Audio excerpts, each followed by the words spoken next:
बिस्मिल्लाहिर्रहमानिर्रहीम। नाज़रीन अस्सलाम वालेकुम, मैं हूं इमरान वसीम।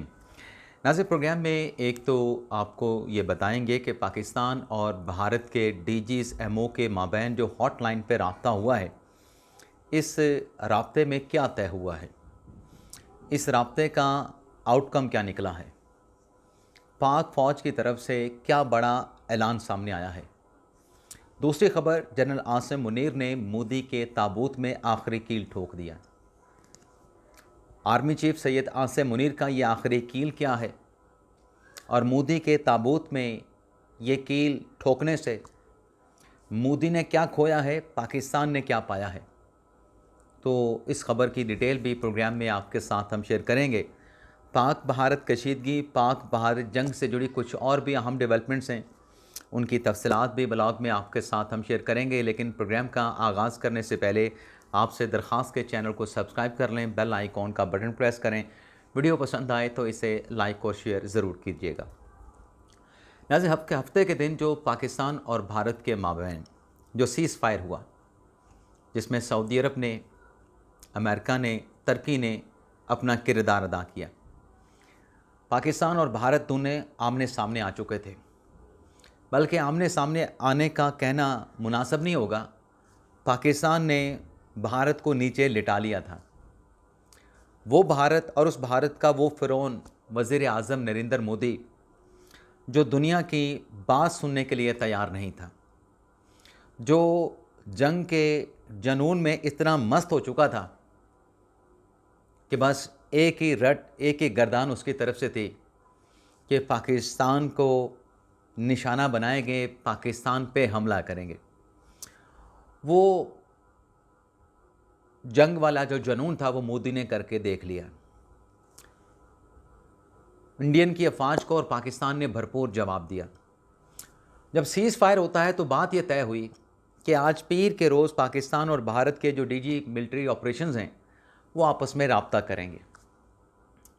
तो नाज़रीन, ये राब्ता हुआ, लेकिन इस राब्ते पे आने से पहले आपको बताते जाएं कि पाकिस्तान और भारत का अगर जंगी माहौल ना भी हो, पाकिस्तान और भारत के माबैन कशीदगी ना भी हो, जंग बेशक ना लगी हो, पाकिस्तान और भारत के बेशक हालात बेहतर ना चल रहे हों, ताल्लुकात अच्छे ना चल रहे हों, लेकिन एक स्टैंडर्ड प्रोसीजर मौजूद है कि हर मंगल को पाकिस्तान और भारत के जो डीजीज़ मिलिट्री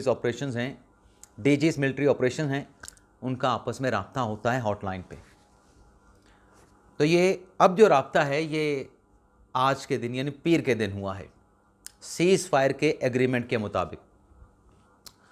और इस राब्ते के हवाले से नाज़रीन, आज इंडियन मीडिया ने एक मरतबा फिर भंड मारा। इंडियन मीडिया ने ठीक 12 बजे ख़बर चला दी कि पाकिस्तान और भारत के डीजी मिलिट्री ऑपरेशन के माबैन बातचीत, हॉटलाइन पे राब्ता हो गया।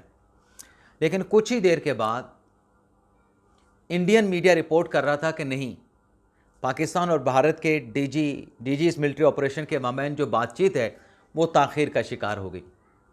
5 बजे ये राब्ता होगा हॉटलाइन पे और बातचीत की जाएगी। अब नाजरीन, डोनाल्ड ट्रंप साहब क्रेडिट ले रहे हैं और पाकिस्तान डोनाल्ड ट्रंप को सराहा भी रहा है, क्योंकि डोनाल्ड ट्रंप ने चलें भारत को सेफ फेस सेविंग दी, लेकिन एक बड़ी जंग जो है वो उन्होंने रुकवाई, उसमें किरदार अदा किया। अब किरदार अदा क्यों किया, ये अलग एक बहुत बड़ी बहस है, क्योंकि वेस्ट को अपना जो बिज़नेस है वो बिज़नेस भी उसको ज़वाल पजीर होता हुआ नज़र आया। वेपन अगर चाइना के लोगों के सामने आएंगे, क्योंकि ये जो रफ़ाल है या F-16 है ये टेस्टेड टेक्नोलॉजी है। JF-17 हो गया, J-10C हो गया, ये टेक्नोलॉजी पहली मर्तबा टेस्ट हुई है। ना सिर्फ टेस्ट हुई है बल्कि इस टेक्नोलॉजी ने JF थंडर 17, PL-15 और J-10C, इस टेक्नोलॉजी ने और जो चाइना का नया रडार सिस्टम है, भारत को शिकस्त से जुजार किया।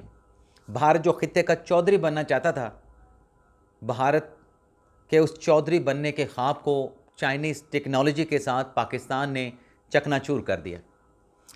आज नाज़रीन जो रब्ता हुआ है, इस रब्ते में एक चीज़ जो तय हुई है, वैसे तो सिक्योरिटीज़ राय ने कहा है कि रब्ता हुआ है, रब्ते से ज़्यादा आपने कोई ख़बर नहीं देनी, आपने स्पेकुलेट नहीं करना, आपने इस मुलाकात पे कोई कमेंट नहीं करना। लेकिन हम चलें कमेंट नहीं करते, लेकिन एक चीज़ नाज़रीन जो वाज़ेह है वो ये है कि जब तक ये डीजी और एमओज़ के माबैन आज का जो सेशन पहला राउंड ख़त्म हुआ है, तब तक जब तक ये बातचीत किसी हतमी नतीजे पे नहीं पहुंच जाती, जो सीज़ फायर हुआ था पाकिस्तान और भारत के माबैन, वो सीज़ फायर जारी रहेगा। जंग बंदी का जो प्रोसेस है वो भी इसी तरीके से जारी रहेगा।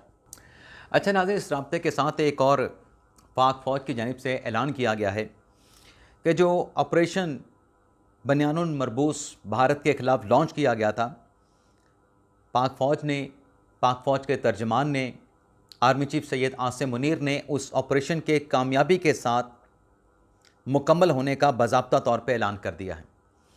और जो एलामिया जारी किया गया उसमें यह बताया गया है कि 22 अप्रैल से लेकर जब पहलगाम का वाक़या पेश आया, जिसका इल्ज़ाम पाकिस्तान पे भारत ने लगा के पाकिस्तान के ऊपर 2 मरतबा अटैक किया और दोनों मरतबा पाकिस्तान ने मुँह तोड़ जवाब दिया। 22 अप्रैल से लेकर 10 मई तक जो कशीदगी पाकिस्तान और भारत के माबैन चलती रही, इसे मार्काए हक़ का नाम दिया गया। और जनाब 6 मई से लेकर 10 मई तक जो पाकिस्तान और भारत के माबैन जंगी सूरत हाल चलती रही, उस जंगी सूरत हाल को ऑपरेशन बनियानुल मरसूस का नाम दिया गया। और नाज़रीन जो प्रेस रिलीज़ जारी की गई है DGISPR की तरफ से, उसमें यह कहा गया है कि मार्का हक़ में भारतीय फ़ौज जारियत का मुँह तोड़ जवाब दिया गया। 6 और 7 मई की रात भारतीय हमलों में मासूम शहरी शहीद हुए। पाक फ़ौज ने वादे के मुताबिक भारतीय दरअंदाजी का हिसाब चुकता किया। अल्लाह ताला की नुसरत से दुश्मन को फैसला कुन जवाब दिया गया। शहदा के लवाकिन से दिली हमदर्दी करते हैं, ज़ख्मियों की जल्द सेहतयाबी की दुआ है। पाक फ़ौज के तमाम अफसरान, जवानों और शहदा को खराज तहसीन, कौम की भरपूर इखलाकी और दुआओं से भरी हमायत को सराहा गया। पाकिस्तानी नौजवान साइबर व इतलाती जंग में हर अव्वल दस्ता बने। मीडिया ने भारतीय प्रोपेगेंडे के ख़िलाफ़ फौलादी दीवार का किरदार अदा किया। सफारतखानों ने आलमी फोरम पर पाकिस्तान का मुकदमा जानदार अंदाज में लड़ा। मकामी साइंसदानों और इंजीनियर्स की टेक्नोलॉजी की जंग में कारगर साबित हुई। तमाम सियासी क़यादत ने कौमी यकजहती का मुजाहरा किया। वज़ीर आज़म और काबीना ने तारीख साज फैसले किए। ऑपरेशन में तीनों मुसल्लह अफवाज के ज़बरदस्त हम आहंग और जदीद हिकमत अमली भारत के 26 फौजी अहदाफ को कामयाबी के साथ निशाना बनाया गया। तो ये नाज़रीन, इसमें जो भी इस ऑपरेशन में इन्वॉल्व था, उसका थोड़ा किरदार था, बहुत ज़्यादा किरदार था, लेकिन जितना भी रोल था उसको इस एलामिया में, ISPR के इस प्रेस रिलीज़ में सबको खराज तहसीन, सबकी जो सर्विसेज थी उनको सराहा गया है, उनको अप्रिशिएट किया गया है। तो ये पाक फ़ौज ने ऑपरेशन बनियानुल मरसूस का जो ऐलान किया है कि सीसा पिलाई हुई दीवार, आहनी दीवार, ये आज मुकम्मल हो गया है। और इस ऐलान से भी लगता है भारत बेशक ये ऐलान कर रहा है कि हमारे बेसेस जो हैं वो अलर्ट हैं, हमारे एयर बेसेस अलर्ट हैं, हमारे फ़ौजी अलर्ट हैं, लेकिन आज ये सिर्फ भारत की अफवाज के और भारत की हुकूमत के, नरेंद्र मोदी सरकार के, सिर्फ अपने अवाम को खुश करने का एक झांसा है, एक ढकोसला है, इससे ज़्यादा नाज़रीन कुछ नहीं। आज वैसे नरेंद्र मोदी ने भारतीय अवाम के साथ 8:30 बजे खिताब भी करना है, तो देखते हैं उनको कैसे खुश करते हैं। अब नाज़रीन आ जाते हैं जो आर्मी चीफ सैयद आसिम मुनीर ने मोदी के ताबूत में आखिरी कील जो ठोंका है। एक तो नाज़रीन आप ये देखें कि जो पहलगाम के वाक़ये की आड़ में जो पाकिस्तान के साथ रवाबत मुनक़िता किए गए, अब तक सिर्फ एयर स्पेस बंद करने से कोई जो अंदाज़ा सामने आया है 400 करोड़ भारतीय इंडियन की एयरलाइन का नुकसान हो चुका है। और आज से 32 एयरपोर्ट को भारत ने ऑपरेशनल किया है। और इसके साथ साथ नाज़रीन जो पाकिस्तान ने रफ़ाल का फ़ाइटर जेट भारत का गिराया, 3 फ़ाइटर जेट पाकिस्तान ने मार गिराए, बल्कि मैं तो कहूँगा ज़मीन पे लिटा दिए। उसके बाद 5% जो शेयर थे वो रफ़ाल के गिर गए थे। लेकिन कल नाज़रीन जो बड़ी समझदारी का मुजाहरा किया अपनी तरफ से, इंडियन एयरफोर्स के सरबराह ने जो जवाब दिया साफ़ी का कि इस वक्त अगर मैं ये कहूँ कि हमारा फाइटर जेट्स का कितना नुकसान हुआ है, तो ये बताना जो है इसका दुश्मन को फ़ायदा पहुंचेगा। तो उन्होंने डायरेक्टली एतराफ़ तो नहीं किया, लेकिन इनडायरेक्टली उन्होंने कहा कि नुकसान हमारा हुआ है जंग में, लेकिन फ़िलहाल मैं बताऊंगा नहीं। इस बात ने भी, क्योंकि राफेल से मुतल्लिक साफ़ी ने सवाल किया था, लेकिन उन्होंने जो डिप्लोमेटिक जवाब देने की कोशिश की, उस जवाब ने रफ़ाल कंपनी के जो शेयर्स हैं उसमें आज मज़ीद 5% की कमी कर दी है। यानी पिछले 7-8 दिनों में जब से पाकिस्तान ने भारत का राफ़ेल तैयारा गिराया, 10% तक रफ़ाल कंपनी के जो शेयर्स हैं वो गिर चुके हैं।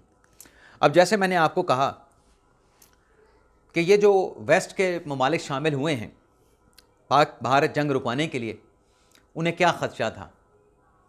हमारे बड़े हैं, हमारे बॉस हैं बाबर अता, उन्होंने चंद दिन पहले ये कह दिया था कि देखिएगा कि पाकिस्तान अगर इसी तरीके से भारत का मुंह तोड़ जवाब देता रहा तो ये वेस्ट वाले जो अभी तक लाताल्लुक़ बने हुए हैं और पाकिस्तान से कह रहे हैं कि भारत के साथ बातचीत के साथ अपना मसला ख़ुद हल करो, ये देखिएगा कि जो इस जंग के नतीजे में पाकिस्तान के जो काउंटर अटैक्स हैं, इंडियन की जो वॉर टेक्नोलॉजी की जो पब्लिसिटी हो रही है, इस पब्लिसिटी का नतीजा ये होगा कि इनको ना चाहते हुए भी आके इस जंग को रुकवाना पड़ेगा, क्योंकि इनकी अपनी वॉर की जो इंडस्ट्री है, जो मिलिट्री वेपन्स की इंडस्ट्री है, इनकी इंडस्ट्री बैठ जाएगी और हर तरफ चर्चा होगी JF थंडर की या फिर चाइनीज़ जो वेपन्स हैं, वॉर वेपन्स हैं, उनकी चर्चा होगी, उनकी मार्केट बनेगी, लोग वो ख़रीदेंगे।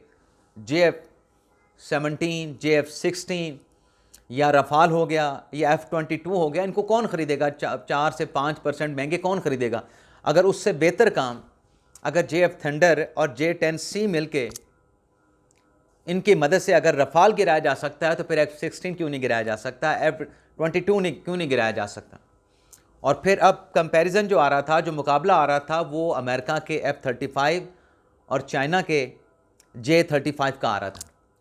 तो उनकी मार्केट डूबने का, क्रैश होने का खदशा था। तो ये भी एनालिसिस है हमारे बॉस बाबर बिन अता का कि उस इंडस्ट्री को बचाने के लिए अमेरिका आया है, क्योंकि ज़्यादा असला तो पूरी दुनिया में अमेरिका फ़रोख्त करता है, चाइना का हिस्सा तो सिर्फ 6% है।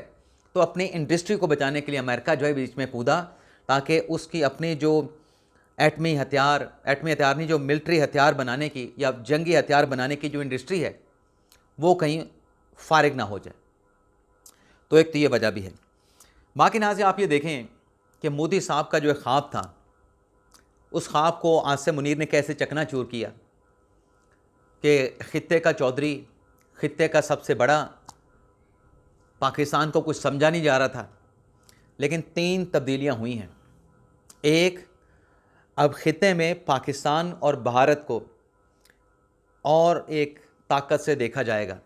दोनों एटमी ताकतें हैं, लेकिन पाकिस्तान का पलड़ा ऊपर होगा, पाकिस्तान का पलड़ा भारी होगा, क्योंकि पाकिस्तान ने भारत को जो नाकों चने चबाए, जो उसकी कमर तोड़ी, पूरी दुनिया ने देखा। तो यहाँ पे पाकिस्तान की कामयाबी, मोदी साहब कहीं नज़र नहीं आएंगे। जब पाकिस्तान और भारत का कंपैरिजन किया जाएगा ताकत के हवाले से, मिलिट्री स्ट्रेंथ के हवाले से, तो पाकिस्तान का नाम टॉप पे आएगा। फिर इसके बाद आप आ जाएं, वॉर वेपन्स की बात करेंगे, तो यहाँ पर भी जो बैलेंस है उसको एक नया तवाज़ुन मिला है। जो वेस्ट के जंगी हथियार हमारे खित्ते में पसंद किए जाते थे, जैसे इंडिया की ख्वाहिश होती थी रफ़ाल ख़रीदें, अमेरिकन टेक्नोलॉजी ख़रीदें, रशिया से S-400 फ़िज़ाई डिफेंस सिस्टम ख़रीदें, तो अब उसमें भी तवाज़ुन जो है, वो जो पलड़ा है वो चाइना की तरफ जाएगा। तीसरा है सियासी तवाज़ुन को भी एक नया रुख मिला है, एक नई डायमेंशन मिली है। अब भारत में मोदी का जो ग्राफ है वो नीचे आएगा। मोदी साहब से इस्तीफ़ा मांगा जा रहा है भारत में कि आप इस ओहदे पे, वज़ारत उज़्मा के ओहदे पे रहने के लायक नहीं। और पाकिस्तान में भी जो सियासी डायमेंशन है उसकी एक नई रुख मुतय्यन होगी, एक नई रुख का तयन होगा। क्योंकि जो ये समझते थे कि हम बहुत ज़्यादा मकबूल हैं, हमारी कबूलियत नहीं है, अब उनकी मकबूलियत नीचे आएगी। और आज जैसे सुहेल वड़ाई साहब ने कॉलम लिखा है कि इस जंग के बाद जो पाकिस्तान ने भारत को हराया है, जनरल आसिम मुनीर की जो वलवला अंगेज़ क़यादत में पाकिस्तान ने बड़ी कामयाबी हासिल की है, तो उनकी आवाम में कबूलियत भी हो गई है, आर्मी चीफ सैयद आसिम मुनीर की मकबूलियत भी हो गई है, और वो ये जंग जीतने के बाद एक हीरो के तौर पे उभर के सामने आए हैं। तो लिहाजा बानी तहरीक इंसाफ इमरान खान को एंटी इस्टेब्लिशमेंट की जो एक उनकी पॉलिसी है उसको रिव्यू करना पड़ेगा। तो ये नाज़रीन आज का हमारा वीडियो लॉग, उम्मीद करते हैं कि आपको पसंद आया होगा। आपसे ज़्यादा चाहते हैं अल्लाह ताला हम सब का हामी नासिर हो, अपनी दुआ में याद रखिएगा। अल्लाह हाफ़िज़।